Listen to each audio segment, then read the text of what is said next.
This example of a redox reaction is balancing of a redox reaction in a basic solution. And the example that we're going to use today is Cl2 going to ClO3 1 minus and Cl minus. And so notice that you only have one reactant, but reactant is going to be turning into two different kinds of products. So what we're going to do is create and write two half reactions. So first of all, notice that you have Cl2 turning into Cl minus, and then Cl2 can also turn into ClO3 1 minus. So if we take the top one, notice that we have two chlorines here, only one. So putting a 2 in front of the Cl1 minus balances our chlorines. Now we have a total charge on the left of 0, on the right is 2 minus, but we need them to be the same. So we're going to add 2 electrons on the left to give us a balanced half reaction. Since we're adding electrons, this is a reduction half reaction. The second equation has 2 chlorines on the left and we have 1 on the right.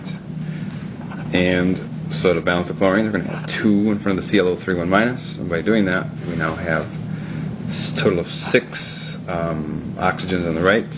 So we're going to have to add 6 H2Os on the left. And in so doing, we now have to add an H plus for every H that we have on the left side.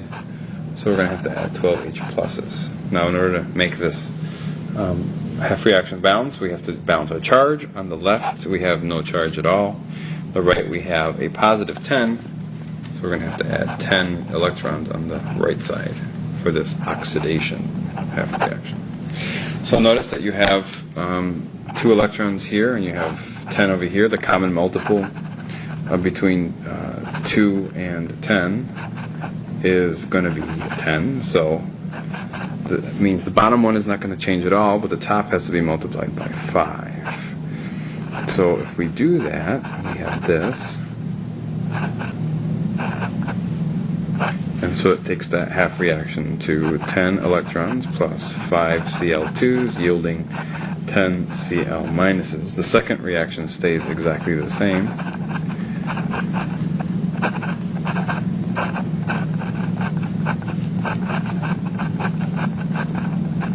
And now we can combine them, eliminating our electrons and combining our chlorines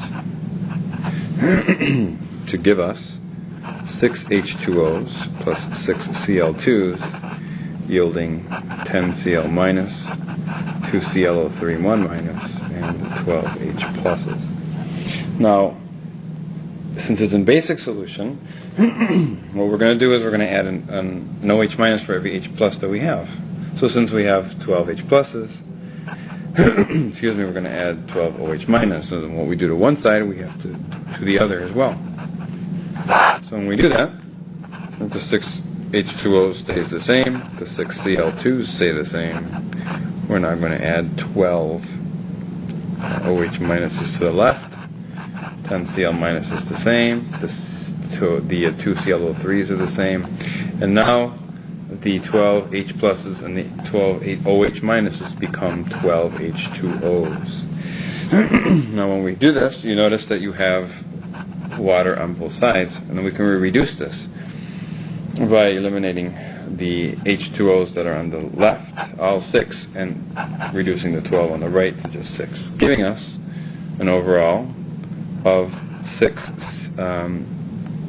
Cl2 with 12 OH minus yielding 10 Cl minus, 2 ClO3 1 minus, and 6 H2Os. Now notice that the coefficients of this reaction are all multiples in some way, shape, or form of 2.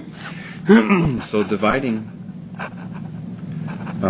these reactions by 2 leaves us with 3 Cl2 plus 6 OH minus, yielding 5 Cl minus plus ClO3 1 minus and 3 H2Os. And this is your net ionic equation for this balanced redox reaction in basic solution.